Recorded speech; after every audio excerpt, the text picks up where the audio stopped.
बिस्मिल्लाहिर्रहमानिर्रहीम। नाज़रीन अस्सलाम वालेकुम, मैं हूँ इमरान मसीन। नाज़रीन, इस प्रोग्राम में दो ख़बरें आपके साथ हम शेयर करने जा रहे हैं।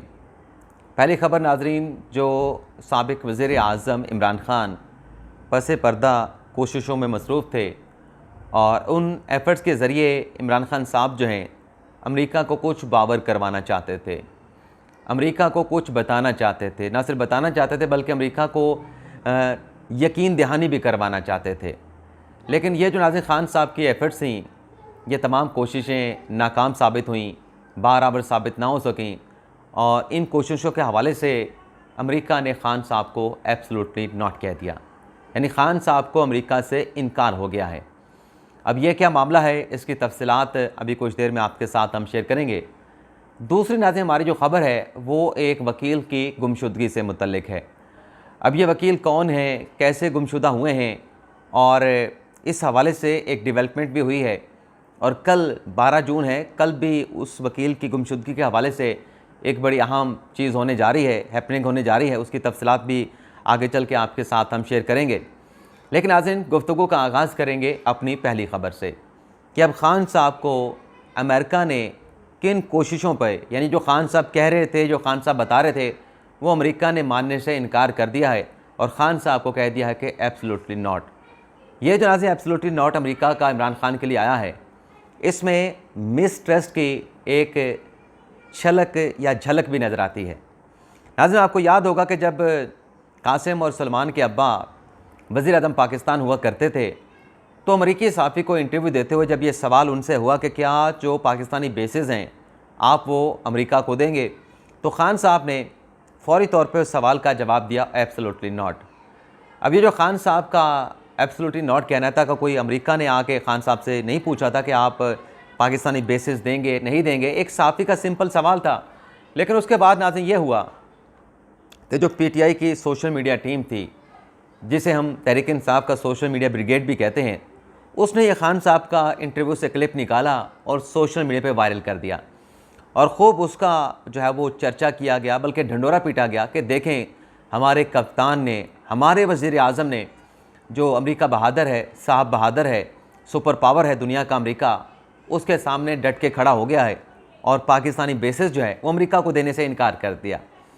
और इसी चीज़ को नाज़रीन ख़ान साहब, जब उनके ख़िलाफ़ अदम एतमाद की तहरीक आई, अदम एतमाद की तहरीक तो ख़ान साहब के ख़िलाफ़ 9 अप्रैल को कामयाब हुई थी, लेकिन ये अदम एतमाद की तहरीक कामयाब होने से पहले ही ख़ान साहब ने अमरीकी मुखालिफ बयानियाँ बनाना शुरू कर दिया था। आपको याद होगा कि यहाँ इस्लामाबाद में ख़ान साहब ने एक जलसा किया था। पूरे पाकिस्तान से जो PTI के जो रहनुमा थे, जो MNA थे, MPs थे, उन्हें टास्क सौंपा गया था कि आप बंदे इकट्ठे करके, बंदे लेके इस्लामाबाद पहुँचेंगे, हम यहाँ पर एक बड़ा मजमा करेंगे। 20 लाख के मजमे का दावा किया गया, 1 लाख का मजमा भी ख़ान साहब यहाँ पे इकट्ठा नहीं कर पाए थे। लेकिन बहरहाल उसी मजमे में जो ख़ान साहब का खिताब था, उस जलसे में खिताब के दौरान ख़ान साहब ने अचानक से अपनी बास्केट से एक सफ़ेद कागज़ निकाला और कहा कि देखें, ये मेरे पास सबूत है कि मेरी हुकूमत को गिराने में, मेरे ख़िलाफ़ अदम एतमाद की तहरीक लाने में अमेरिका है। मेरी हुकूमत के पीछे अमेरिका हाथ धो के खड़ा है और मुझे वज़ारत उज़्मा से हटा के ये जो PDM वाले हुकूमत में आना चाहते हैं, दरअसल ये अमरीकी साजिश का हिस्सा हैं। ख़ान साहब ने वो बयानियाँ खूब बेचा, ख़ान साहब के ख़िलाफ़ अदम एतमाद की तहरीक भी कामयाब हो गई। लेकिन उसके बाद ख़ान साहब ने कौमी असम्बली में बैठने से ये कह के इनकार कर दिया कि ये इम्पोर्टेड लोग हैं, इम्पोर्टेड हुकूमत है, अमरीकी साजिश का हिस्सा हैं, इनके साथ में नहीं बैठूँगा। वो अलग बहस है कि जिनके साथ ख़ान साहब ने इम्पोर्टेड असम्बली कह के बैठने से इनकार किया था, उसके बाद फिर PTI के लोग जो हैं वो मिन्नत करते रहे, समाजत करते रहे, तरले डालते रहे कि हमें असम्बली में वापस ले आएँ, हम अब जो भी कानून साजी करेंगे उसमें किसी किस्म की रुकावट नहीं डालेंगे। उस पर तो रात आपके साथ हमने खबर शेयर कर दी है कि जो स्पीकर कौमी असम्बली है राजा परवेज़ अशरफ, उन्हें लीगल डिपार्टमेंट ने मशवरा दिया है कि जो लाहौर हाई कोर्ट का फ़ैसला है जिसमें PTI के अरकान को बहाल कर दिया गया है, आप उस फैसले पर इंट्रा कोर्ट अपील जो है लाहौर हाई कोर्ट में दायर करें। अच्छा, ये ख़ान साहब अमरीकी साजिश वाला बयान लेके चलते रहे, आहिस्ता आहिस्ता इस बयान को ख़ान साहब मॉडिफाई भी करते रहे। यानी पहले अमरीकी साजिश वाला बयानिया, उसके बाद ख़ान साहब आए कि ये साजिश जो है ये जनरल कमर जावेद बाजवा ने की। जनरल कमर जावेद बाजवा ने वहाँ पे अमेरिका में हुसैन हक्कानी की खिदमत हासिल की और फिर ख़ान साहब ने साफ लफ्ज़ों में कहना शुरू कर दिया कि साजिश जो है वो पाकिस्तान से हुई मेरी हुकूमत के ख़िलाफ़। और जनरल कमर जावेद बाजवा ने वो साजिश की। अमेरिका के साथ तो मैं दोस्ताना ताल्लुक़ चाहता हूँ, अमेरिका का तो साजिश के साथ कोई ताल्लुक़ नहीं, अब इसमें भी नाज़रीन आप ये देखें कि खान साहब ये तमाम चीज़ें जो बना रहे थे, बता रहे थे, क्या अमेरिका जो दुनिया पे हुक्मरानी करता है, सुपर पावर है तो दुनिया पे हुक्मरानी करना ही हुआ ना नाज़रीन। अब क्या उसको जाके हुसैन हक्कानी जैसा बंदा या कमर जवेद बाजवा एक आम सा आदमी जाके कन्विंस कर सकता है कि आप खान साहब के खिलाफ ये साजिश करें? अमेरिका ने क्या करना क्या नहीं करना उसको कोई जो है वो कन्विंस नहीं कर सकता। अगर अमेरिका ने इमरान खान साहब को हटाना था तो क्या उस साजिश में उन्होंने आर्मी चीफ को शामिल करना था? क्या उसमें हुसैन हक्कानी को शामिल करना था? कतई नज़र नहीं नाज़रीन। अमेरिका जो करता है अपने बिहाफ पे करता है और किसी को कानो कान खबर भी नहीं होने देता। और फिर जब अमेरिका कर जाता है, सालों के बाद, डेकेड्स के बाद पता चलता है कि ये अमेरिका ने फ़लाँ मुल्क के साथ ये किया था, क्योंकि अमेरिका की अपनी एक पॉलिसी है। अब यहाँ पे नाज़रीन आप देखें कि खान साहब ने बयानिया बना के फिर उसको एक और एंगल दे दिया। अब नाज़रीन जो ख़बर आपके साथ हम शेयर करने जा रहे हैं, वो जो ख़बर मैं आपके सामने रखने जा रहा हूँ, यहाँ पे ये भी वाज़ेह कर दें कि पाकिस्तान के अमेरिका के साथ बड़े अच्छे ताल्लुकात हैं। ये जो खान साहब ने बयानिया बनाया, इसका पाकिस्तान को इंटरनेशनल सतह पे ना सिर्फ अमेरिका के हवाले से बल्कि दीगर जो तरक्की याफ्ता ममालिक हैं उनको लेके भी नुकसान पहुँचा। अब ये जो खान साहब को इनकार हुआ है, एक नाज़रीन साफ़ी हैं जहांज़ेब अली, ये एयरवाइड न्यूज़ में यहाँ पे पाकिस्तान में हुआ करते थे, और जब पाकिस्तान में हुआ करते थे 2011 में मैंने एयरवाइड न्यूज़ ज्वाइन किया था। तो ये जहांज़ेब अली साहब जो हैं बड़े अच्छे इंसान हैं, बड़े प्यार करने वाले, बड़े सोबर, बड़े डिसेंट और खामोश तबा, ज़्यादा नहीं बोलते थे, लेकिन जिनके साथ दोस्ती होती थी उनके साथ खूब गपशप लगाया करते थे। जहांज़ेब अली नाज़ी यहाँ पे एक तो स्पोर्ट्स की बीट को कवर करते थे और दूसरा वो पाकिस्तान तहरीक इंसाफ की बीट को देखते थे। और आपको याद है कि 2011 में खान साहब ने अक्टूबर में एक बड़ा जलसा किया था, उसके बाद फिर पाकिस्तान तहरीक इंसाफ के गुब्बारों में कैसे हवा भरी गई, ये सबको मालूम है। उसके बाद नाज़ी ग़ालिबन 13-14 में या 16 में जहांज़ेब साहब जो हैं, क्योंकि मैं 2013 में एयरवाई को छोड़ के एक्सप्रेस में आ गया, 15 में दुनिया न्यूज़ में चला गया, तो ग़ालिबन 14-15 या 15-16 में जहांज़ेब अली साहब जो हैं, हम तो उन्हें भाई कहते थे, जहांज़ेब भाई, अभी भी भाई कहते हैं, तो वो अमेरिका चले गए। और अमेरिका में भी वहाँ पे वो एयरवाई न्यूज़ के साथ एसोसिएटेड थे, यानी वहाँ पर वाशिंगटन डीसी में वो एयरवाई न्यूज़ के नुमाइंदे के तौर पे काम करते रहे। अब नाज़रीन हुआ ये कि जब यहाँ से वो छोड़ के गए, तो अब जो एयरवाई न्यूज़ को यहाँ पे पाकिस्तान तहरीक इंसाफ को जो इस्लामाबाद में कवर करते हैं वो अब्दुल कादिर साहब है। तो अब्दुल कादिर साहब का इंट्रोडक्शन जो है वो जहांज़ेब साहब जो है वो करवा के गए थे पीटीआई के लोगों के साथ कि मैं तो अमेरिका जा रहा हूँ, मेरे बाद ये बंदा जो है वो पाकिस्तान तहरीक इंसाफ यानी आपकी बीट करेगा। अब वो जो जहांज़ेब अली साहब है नाज़रीन, जहांज़ेब भाई साहब मैं कहता हूँ, क्योंकि जब भाई कहते थे साहब कहते हुए अजीब सा लग रहा है। तो जहांज़ेब भाई अमेरिका में गए, बड़ी अच्छी उन्होंने वहाँ पे रिपोर्टिंग की, अपनी साख बनाई। कुछ ही अरसे में उनके वहाँ पे अमेरिका के इदारों के अंदर, ख़ास तौर पे स्टेट डिपार्टमेंट के अंदर उनके अच्छे ताल्लुकात कायम हो गए। अब आप नाज़रीन को मालूम है नाज़रीन कि ये जो 9 मई के बाद जो वाक़यात हुए, जो तोड़ फोड़ की गई, मिलिट्री इमलाक को नुकसान पहुँचाया गया, वहाँ पर जलाओ घिराव किया गया, ख़ास तौर पर जो लाहौर कोर कमांडर के घर पर हुआ, यानी उस घर को तो जला के खाकतर कर दिया गया। और फिर GSQ के जो मनाज़र थे वो भी हमने देखे। तो उसके बाद जिस तरीके से नाज़रीन यहाँ पे जो लॉ इन्फोर्समेंट एजेंसी ने क्रैकडाउन किया और जो ज़िम्मेदारान थे उन्हें गिरफ़्तार किया गया, उन्हें जेलों में डाला गया और उनके ख़िलाफ़ ऑपरेशन किया गया। और भी ये ख़बरें सामने आ रही हैं, ख़बरें नहीं बल्कि यह फ़ैसला हो चुका है फ़ौज की सतह पे भी, हुकूमत की सतह पे, कि जो भी इस इंसिडेंट के ज़िम्मेदारान हैं, तोड़ फोड़ के पुरतशद्दुद मुज़ाहरे करने के, उनका जो अंदर दाखिल हुए, बराह रास्त जाके अंदर जाके तोड़ फोड़ के, उनका तो कोर्ट मार्शल किया जाएगा आर्मी एक्ट के तहत। ये नाज़रीन जब चीज़ें चल निकली तो खान साहब जो 9 मई को गिरफ़्तार हुए थे, 11 मई को उनकी गिरफ़्तारी ख़त्म कर दी गई। तो उन्होंने पसे पर्दा कोशिश शुरू की कि अमेरिका को इस बात की रियलाइजेशन करवाएं, अमेरिका को यकीन दिलाएं कि पाकिस्तान में इंसानी हकूक़ की खिलाफ वर्जियाँ हो रही हैं।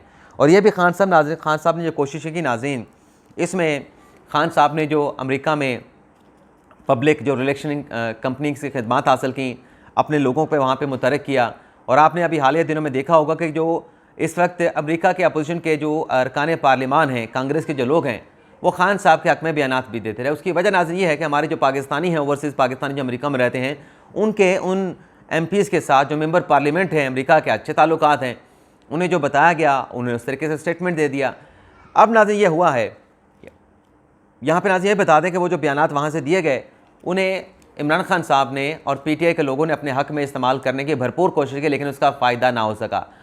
अब नाज़रीन ये हुआ है कि जहांज़ेब अली साहब जो कि वाशिंगटन DC में होते हैं, जहांज़ेब भाई, जैसे कि मैंने कहा कि स्टेट डिपार्टमेंट में उनकी अच्छी रूट्स हैं, अच्छे ताल्लुकात हैं, उन्होंने एक इंटरव्यू दिया है जांजेब भाई ने। उन्होंने कहा है कि बाइडेन इंतज़ामिया और जो अमेरिका है वो इमरान खान साहब को पसंद नहीं करते। और ये कहा है जांजेब भाई ने अपनी रिपोर्ट में, यानी खबर वो दे रहे हैं कि अमेरिका ये समझता है, अमेरिका के इल्म है कि खान साहब जो कुछ भी बयानात दे रहे हैं, जो वो पसे पर्दा कोशिशें कर रहे हैं, या अमेरिका जो पैगामात भिजवा रहे हैं, वो खान साहब सब कुछ ज़ाती मफाद के लिए एक पॉइंट स्कोरिंग करने की कोशिश कर रहे हैं और पाकिस्तान में किसी किस्म की बुनियादी हकूक़ के ख़िलाफ़ वर्जियाँ नहीं हो रही। और ये भी कहा जांजेब अली साहब ने, जो उन्होंने रिपोर्ट किया, कि इमरान खान जैसे पाकिस्तान के इस्टेब्लिशमेंट के लिए काबिल कबूल नहीं, वैसे ही इमरान खान जो है वो अमेरिकी इंतज़ामिया के लिए, अमेरिका की हुकूमत के लिए काबिल कबूल नहीं। तो ये नाज़रीन बड़ी अहम खबर है। और साथ में नाज़रीन ये भी कहा जांजेब अली साहब ने को यहाँ पर जो अमेरिका में मुजाहरे हुए खान साहब की गिरफ़्तारी के ऊपर, और उन मुजाहरों में जो फ़ौज के ख़िलाफ़ नारेबाजी की गई, नामुनासिब अल्फाज का इस्तेमाल किया गया, वो कौन कौन से पाकिस्तानी थे, उनका डाटा भी तैयार करके अमेरिका से पाकिस्तान भिजवा दिया गया है। तो ये नाज़रीन बड़ी एक अहम खबर थी ये डाटे के हवाले से, कि वहाँ पर जो फ़ौज को मलाइन कर रहे थे, गालियाँ दे रहे थे, नामुनासिब अल्फाज का इस्तेमाल कर रहे थे, वो डाटा पाकिस्तान आ चुका है, पाकिस्तान को भेजा जा चुका है। और अमेरिका खान साहब की कोई भी बात एडमिट करने के लिए तैयार नहीं। इसकी वजह नाज़रीन एक ये भी है कि जब खान साहब ख़ुद वज़ीर आज़म थे, अमेरिका में इंतखाबात हुए, तो खान साहब ने ट्रंप को सपोर्ट किया था। वहाँ पे खान साहब की जो जमात अमेरिका में है, उसने ट्रंप को वहाँ पे सपोर्ट किया था और बाइडेन की वहाँ पे मुखालफत की थी, उनके इलेक्शन कैंपेन की मुखालफत की थी, उनके एज ए अमेरिकी प्रेसिडेंट कैंडिडेट में उनकी मुखालफत की थी। तो ये चीज़ें सारी मौजूदा इंतज़ामिया के नॉलेज में हैं, जो मौजूदा बाइडेन इंतज़ामिया ये कि ये तो हमारे मुखालिफ थे, ये तो हमें हरवाना चाहते थे, ये तो हमारे ख़िलाफ़ कैंपेन कर रहे थे, तो फिर ये बंदा तो नाकाबिल एतबार है, ये तो पाकिस्तान में होके अमेरिका के सियासी मामलात में मदाखलत करता है, हुकूमत बनाने बिगाड़ने में उसमें किरदार अदा करता है, तो ऐसे बंदे के साथ हम कैसे चल सकते हैं। तो ये चीज़ जो है वो बड़ी अहम है। एक तो नाज़रीन ये खबर आपके साथ हमने शेयर करनी थी। इसके अलावा नाज़रीन रियाज हनीफ राही साहब, जिन्होंने आर्डुली कमीशन को सुप्रीम कोर्ट में चैलेंज किया था, वो लापता हैं। सुप्रीम कोर्ट बार ने इस हवाले से कलामिया भी जारी किया था। इसके बाद जो उनके बेटे हैं हाफिज़ उसामा रियाज, उन्होंने इस्लामाबाद हाई कोर्ट से रुजू किया था और इस्लामाबाद हाई कोर्ट ने 12 जून तक जो रियाज हनीफ राही साहब हैं उनका पता चला के उन्हें बाजियाब करा के 12 जून तक जो है वो अदालत में रिपोर्ट पेश करने का हुक्म दिया था। तो रियाज हनीफ राही साहब को तो पता नहीं चल पाया कि ये कहाँ पे हैं। अलबत्ता नाज़रीन ये हुआ है कि पुलिस ने अपनी मुद्दत में रियाज हनीफ राही की गुमशुदगी का उनके मिसिंग होने का मुकदमा दर्ज कर लिया है। तो कल 12 जून है, कल ये जो FIR काटी गई है पुलिस की मुद्दत में रियाज हनीफ राही की गुमशुदगी के हवाले से, कल इस FIR को इस्लामाबाद हाई कोर्ट में पेश किया जाएगा। एक तो नाज़रीन ये डेवलपमेंट हुई है। इसके अलावा नाज़रीन आज के दिन में ये डेवलपमेंट हुई है कि साबिक़ वज़ीर पंजाब चौधरी परवेज़ इलाही साहब, जो कि गिरफ़्तार हैं या मैं भूल गया, लेकिन ये है कि जो ख़बर आपके साथ शेयर करने जा रहा था कि वो उन्हें लाया गया था हॉस्पिटल में। अब यानी कितनी चीज़ें नाज़रीन के भूल जाता है कि हाँ जुडिशल कर दिया गया था, उनको हिरासत में तो वो हैं। तो परवेज़ इलाही साहब को दौरान हिरासत जो है वो दिल की आर्ज़ा कल्ब उनको महसूस हुआ, दिल में तकलीफ़ हुई, तो उन्हें हॉस्पिटल लाया गया। 3 घंटे वहाँ पे उनके टेस्ट किए गए और तमाम टेस्ट करने के दौरान जो है परवेज़ इलाही साहब जो है वो हॉस्पिटल में मौजूद रहे।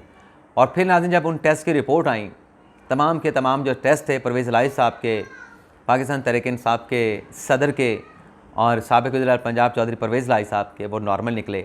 और फिर वो तमाम टेस्ट करने के बाद वो रिपोर्ट परवेज़ इलाही साहब को दिखाने के बाद उन्हें दोबारा जो है वो जेल भिजवा